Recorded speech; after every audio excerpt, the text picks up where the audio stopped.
bahwa setiap manusia pasti melewati 4 tahapan kehidupan. Setiap tahapan lebih berat dibandingkan dengan tahapan sebelumnya. Yang pertama, tahapan kehidupan dalam rahim ibu. Di sana janin tercipta dan ruh ditiupkan padanya. Ini semua sudah kita tahu. Yang kedua, kehidupan alam dunia. Sekarang yang kita lalui ini, di sini seorang hamba memperoleh kebaikan dan keburukan. Maksudnya dia buat ketaatan, dapat balasannya, patuh, dan juga dia membuat keburukan akan ada hukumannya nanti. Yang ketiga, kehidupan alam barzah. Ini akan jadi bahasan fokusan kita nanti. Alam barzah adalah alam dinding. Barzah itu artinya dinding ya. Pemisah antara kehidupan dunia dan kehidupan akhirat nantinya. Di tengah-tengah dia. Di sini dikatakan kehidupan alam barzah, kehidupan yang lebih luas. Perbandingannya dengan alam dunia seperti perbandingan alam dunia dengan alam sebelumnya. Jadi maksudnya dia lebih luas lagi ya, kehidupannya mungkin bisa lebih lama sebagaimana kita lebih lama hidup di dunia dibandingkan alam rahim dulu. Yang keempat, kehidupan alam akhirat yang abadi, di sana hanya ada surga dan neraka. Tidak ada tahapan yang lain sesudahnya. Itu terakhir. Dan Allah berfirman, "Fatabarakallahu ahsanul khaliqin", maka maha suci Allah, pencipta paling baik. Dinukil dari surah Al-Mu'minun ayat 14. Rukun iman kita ada 6. Artinya iman itu sesuatu yang tertanam dalam hati seorang hamba dengan penuh keyakinan itu benar. Ada 6 selain iman kepada Allah, iman kepada malaikat-malaikat, kitab-kitab, rasul-rasul. Ada yang kelima, iman kepada hari kiamat. Ini satu paket Bapak Ibu sekalian. Satu paket dari prosesi kematian, kemudian masuk alam kuburan atau alam barzah, hari kebangkitan, nanti surga dan neraka. Ini satu paket. Wajib kita imani semuanya. Tidak boleh ada keraguan sedikit pun. Nah, dalil-dalilnya cukup banyak yang membuktikan kepada kita tentang adanya kehidupan di kuburan itu. Walaupun mungkin secara kasat mata bagi yang hidup melihatnya itu seperti kotak saja. Toh kalau digali ditemukan paling tulang belulang saja.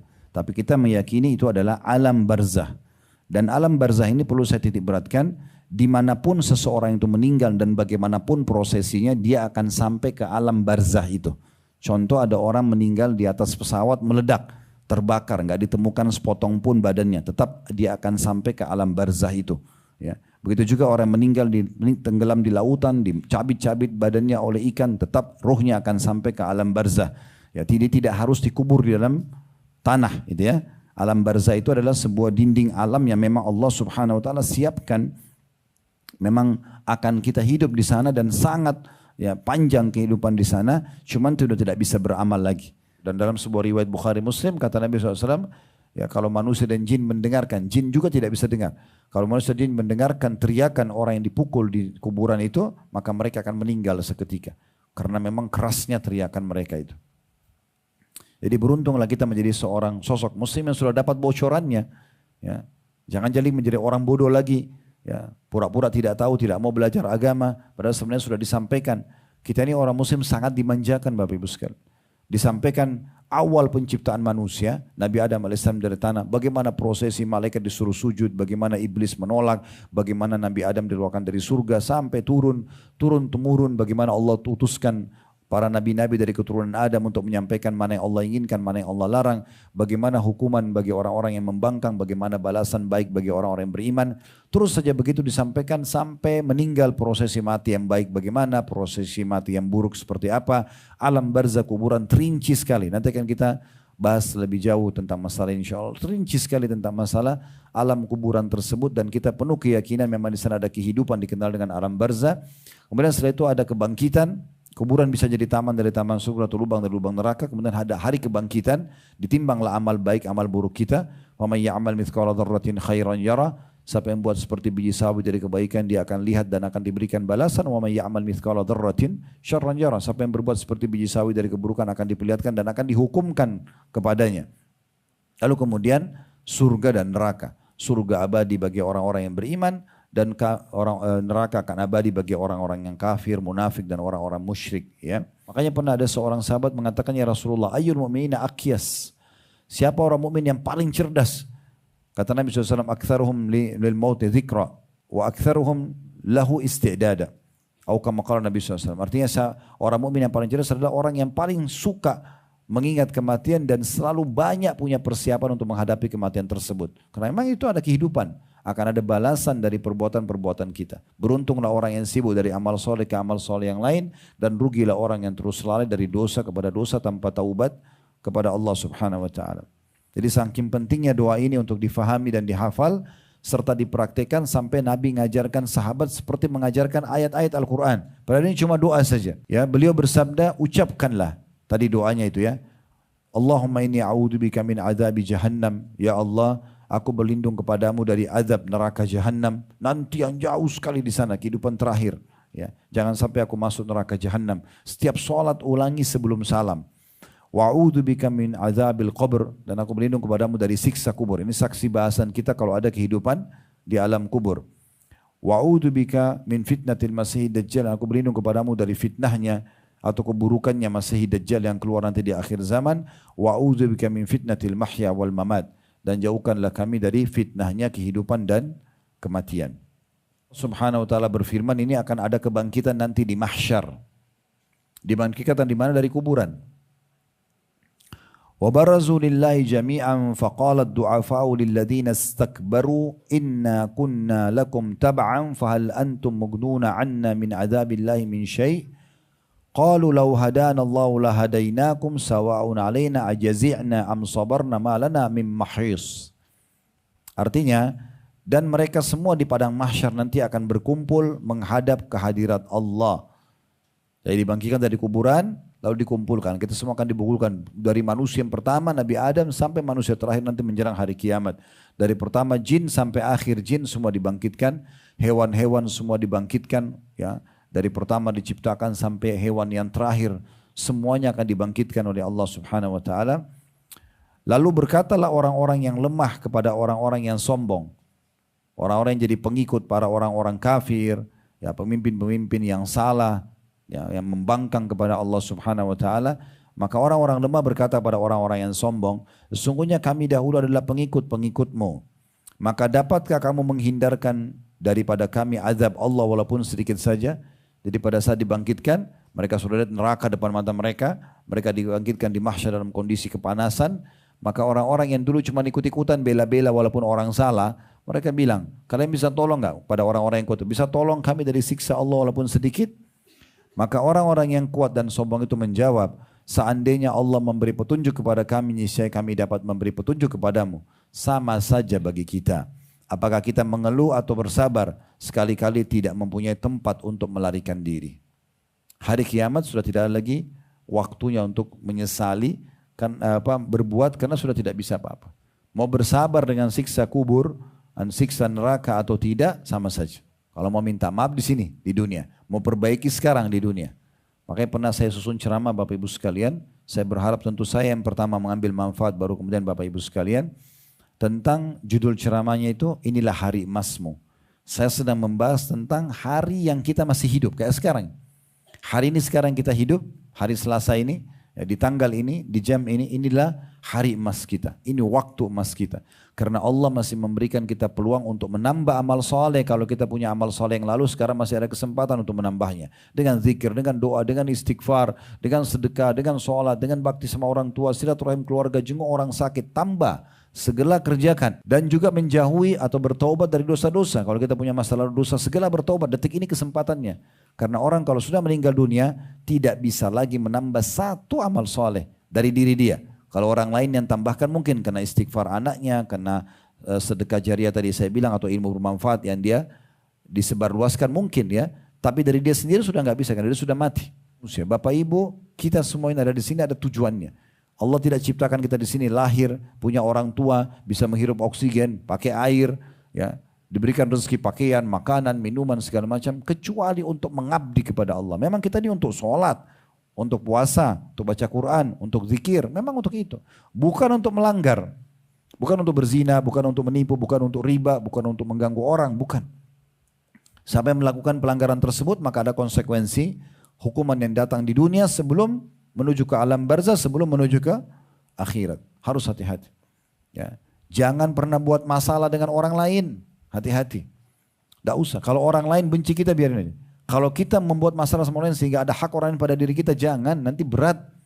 Di akhirat tidak bisa lagi negosiasi dengan rupiah. Nggak ada lagi rupiah, sudah nggak berlaku kalau kiamat terjadi. Nggak ada dolar, nggak ada euro, nggak ada real, nggak bisa.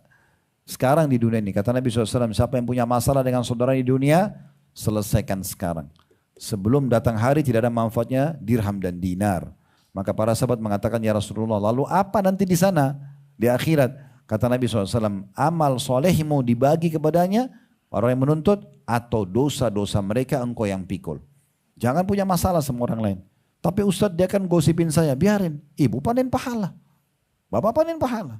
Ya kan? Pernah seorang salafus saleh digosipin oleh seseorang, muridnya datang menyampaikan, si fulan sedang gosipin Anda.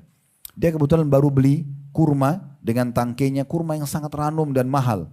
Maka dia mau makan, tidak jadi makan, dibungkus kembali sama dia, lalu kemudian dia serahkan kepada muridnya, dia mengatakan, sampaikan ini hadiah kepada orang yang gosipin saya, dan sampaikan kepada dia, terima kasih telah berbagi pahalanya buat saya, sebagai balasannya ini kurma saya kasih. Jadi nggak usah, karena kalau orang gosipin kita, kita balas dengan gosip, dia dosa kita, dosa, dia dihukum kita, kenapa balas keburukan dengan keburukan? Gak usah, nikmatin aja. Berarti ada 1 poin tambahan, Allah mau kasih tambahan pahala dari perbuatan buruk mereka. Yang penting kita jangan bermasalah dengan orang lain. Orang lain membenci kita, biarin aja. Itu urusan dia. Jangan musuh. Saya sering menasihati diri saya dan juga Bapak Ibu sekalian, ingat, pegangin jadi prinsip hidup ini. Meninggal ini kita tuh akan mati nanti. Maka menuju ke akhirat, menuju ke kuburan, bawa 2 hal dan jangan bawa 2 hal. Bawa 2 hal ini apa? Amal soleh dan teman soleh. Sibuk dari amal soleh ke amal soleh. Dan teman-teman kita semuanya yang baik-baik. Nanti kalau amal kita kurang, mereka bisa bantu kita kalau mereka lolos. Itu yang kita sibuk. Dari amal soleh yang lain. Zikir yang lain, apalagi nih. Doa yang lain apalagi. Sedekah apalagi. Silaturahim apa yang mana lagi. Jenguk orang sakit yang siapa lagi. Dan seterusnya. Dan juga teman-teman baik semuanya. Yang selalu mengingatkan kita, ayo sholat malam yuk. Ayo puasa besok Senin Kamis, ini Ayyamul Bid, ini dan seterusnya. Itu pengajian di sana. Selalu dengan lingkungan itu.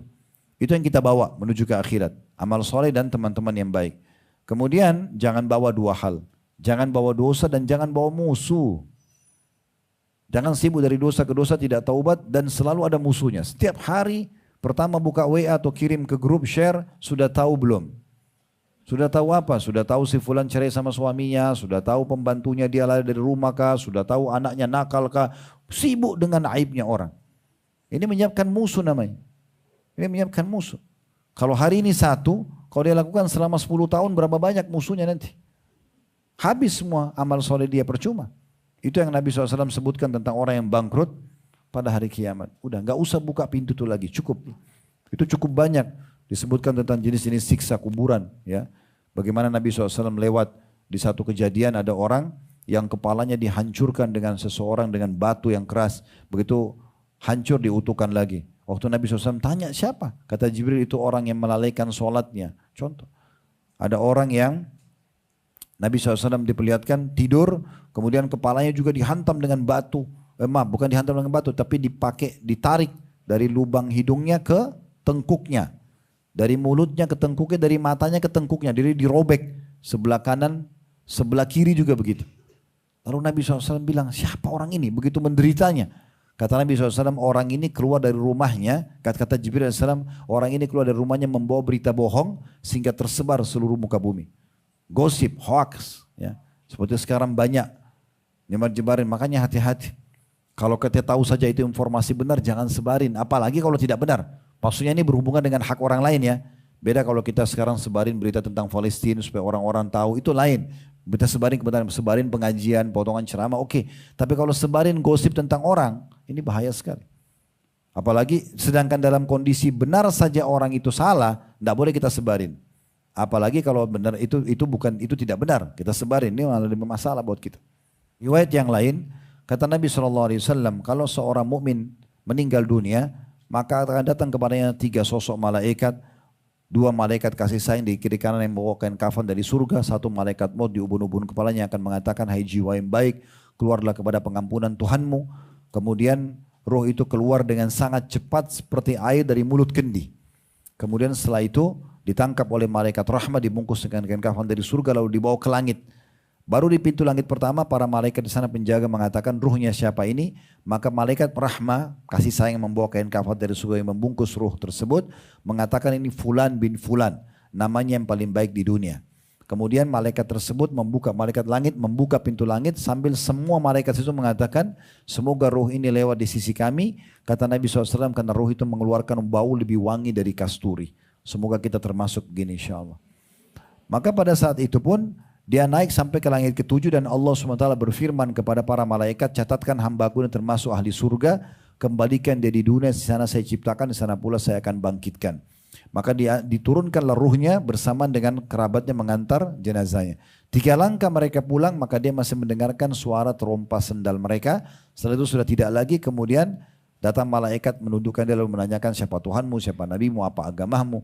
Maka dia menjawab dengan baik, lalu dibukakan baginya pintu neraka. Dia ketakutan sampai kepadanya bau panas, bau busuknya, panasnya, dia ketakutan, ditutup. Kata malaikat, lihat dari tempat ini Allah selamatkan dirimu.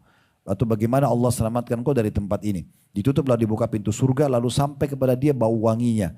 Dia lihat indahnya surga itu. Sampai akhirnya dia mengatakan, ya Allah, malaikat mengatakan ini tempat kau sekarang, ya. Maka kau akan abadi di dalamnya. Kata dia, ya Allah cepatkan waktu karena aku ingin masuk ke dalam surgaku. Kemudian setelah itu ditutup pintu surga itu, kemudian datang orang di sebelahnya yang sangat tampan, bersih, lalu dia kagum. Dia mengatakan, siapa kamu ini? Sungguh sempurna ciptaan Allah pada dirimu. Dia mengatakan, saya amal baikmu akan menemani kau sampai hari kiamat. Jadi sholat kita, puasa kita, sedekah, semua itu akan berwujud nanti di kuburan menemani kita. Ini semua tentang kehidupan di kuburan nih. Lalu setelah itu, ya, Allah SWT berfirman kepada para malaikat, bentangkan kuburannya hambaku ini seluas ya pandangan matanya dan ya hamparkan perbananya dari surganya. Maka dia pun mencium bau wangi surga, dia lihat surganya selama dia di alam barzah. Maka jadilah kuburannya taman dari taman surga.